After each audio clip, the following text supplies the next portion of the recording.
શા માટે આપવામાં આવ્યો છે? આ બે બાબતના ખુલાસા તમે મને કરો, પછી હું અહીંથી ઉભો થવાનો છું. તમને પોલીસને સારું લાગે બોલાવી લ્યો, તમને કોઈ મંત્રી સંત્રીને સારું લાગે બોલાવી લ્યો. કોઈ એવો શિક્ષક જે સરકારમાંથી પગાર લીધા કરે અને અહીંયા સ્કૂલમાં ન જાય, 3-3 વર્ષ સુધી પગાર એના ખાતામાં જમા થાય. શિક્ષણ વિભાગે ડૂબી મરવું જોઈએ.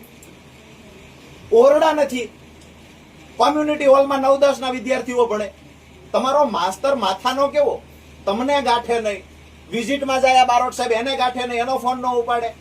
ગામના લોકોએ અગાઉ પણ રજૂઆત કરી, 3 વર્ષથી આ માસ્તર અમારા ગામમાં નથી આવ્યો, છતાંય દર મહિને એનો પગાર જાય છે, એવું તો તમે સ્વીકારો છો. આ તો બિલકુલ સાહેબ નહીં હલાવી લેવાય. શિક્ષણ વિભાગની બેદરકારી અમે જોઈ છે. એક પણ જગ્યાએ પૂરા ઓરડા નથી. દુધઈ ગામની વાત કરો, મૂળી તાલુકાનો, એક પણ કાયમી શિક્ષક, એક શિક્ષક છે અને 1 થી 8 ધોરણ ભણાવે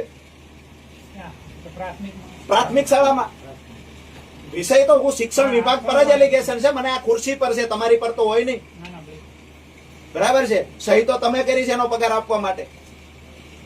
આવા તો કેટલા જિલ્લામાં શિક્ષકો હોય છે કે તમારી સહીથી એને ઘરે બેઠા બેઠા પગાર મળે છે. કે માણસ સુરેન્દ્રનગર રહે છે, ભવાનીગઢ જતો નથી, 80 થી વધુ આજુબાજુ ગામના વિદ્યાર્થીઓ આવીને ત્યાં ભણવા આવે છે. આ ભાઈએ પોતાની દીકરીને ભણવાનું બંધ કરાવી દીધું.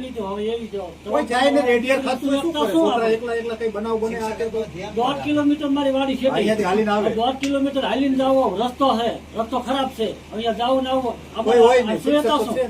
સાહેબ તો અહીંયા છે ને, છોકરા છોકરી ભેગા છે, કાંઈ બીનો તમારી ઉપર કોણ છે?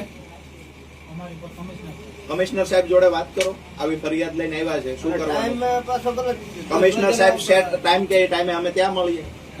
બાકી અમે અહીંયા બેઠી રહેવાના. અમે કોઈ સાહેબ એવા માત્ર વાહિયાત વાતો કરવાને થાય. આવો સમય અમારી પાસે નથી. બરાબર છે કે આવો સમય નથી. તમે 3 વર્ષથી તપાસો કરાવો છો. એને તમે કહો તું માસ્ટર લઈને આવજે, માસ્ટર ને તમારા દસ્તાવેજો એના ઘરે લઈને બેસે છે. એ તો સાહેબ છે